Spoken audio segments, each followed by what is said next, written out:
panel right now. Joining us now, Chair of the Foreign Policy Initiative, Carla Sands. Also with us, Gordon Chang, the author of the best-selling book, Plan Red, China's Project to Destroy America. He's been warning us about China's growing alliance with both Iran and Russia.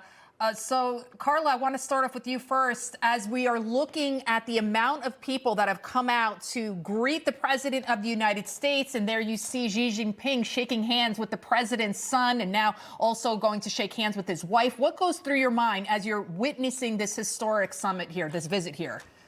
You know, I would have said if I were counseling the president, don't go, make him come to you, because I've watched these weak European leaders go and kowtow, smile and grip his hand, and it's been such a turnoff. But my heart just beat faster as I saw President Trump's, the beast drive up, and I felt so much pride for our country and anticipation of good things that can come from this meeting. Of course, President Trump will have to hold the Chinese accountable because so far they haven't ever honored any of their trade deals with us or their agreements. But I do feel anticipation and excitement.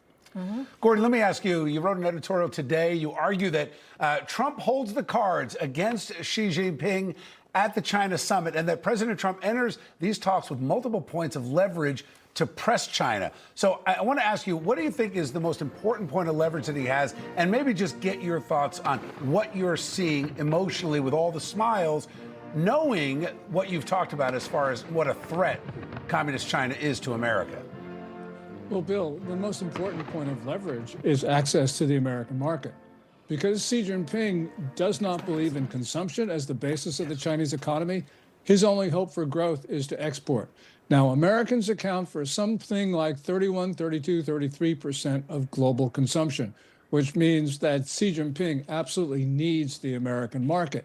And if he shuts that off, and although he can't use the tariffs, as we learned from the Supreme Court decision, Learning Resources, in February, there are a lot of other ways that Trump can shut off America to Chinese products.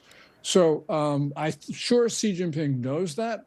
The one thing about Xi Jinping, though, that concerns me, he should know that his country is failing in many ways, not just a stumbling economy, but collapsing demography, very unhappy people. But he very well may be isolated from that. I think the people who work for him know how bad things are, but Xi Jinping doesn't, which makes him pretty arrogant right now and gives him a little bit of a home court advantage. So President Trump's going to have to do something to disabuse Xi Jinping of his views that China's going to dominate the world and that the United States is a finished power. And Carla, as we were talking, I literally heard the Star-Spangled Banner being played there in Beijing, Tiananmen Square. I said, wait, are we really hearing this, right? And they're literally rolling out this massive red carpet for the President of the United States. You have the school children there ready to sing. Talk to me about this welcome that Trump is receiving at this point, because you don't normally see this. I know Barack Obama did not get this kind of welcome. No, he did not. This is like the two titans of the globe meeting today. It is so exciting. I mean, I'm almost breathless. But let's not forget the Chinese war equipment that they sold to Venezuela, that they sold to Iran, it failed. China is not as strong as it's trying to pose as.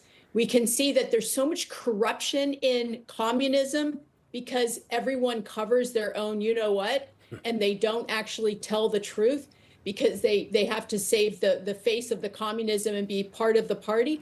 So they don't admit when their science is failing, when their arms are failing. And so it's rotting from within.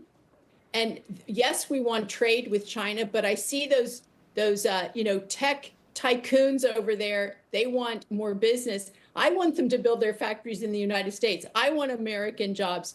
And I think that the American people, they understand the bad taste that these cheap Chinese goods have left in their mouth, because China is in an asymmetrical war with us, trying to smuggle in, poison to ruin our soil, to kill our crops, to stealing more theft of our technology and our excellent research than all the other countries combined. I mean, it's hundreds of billions every year.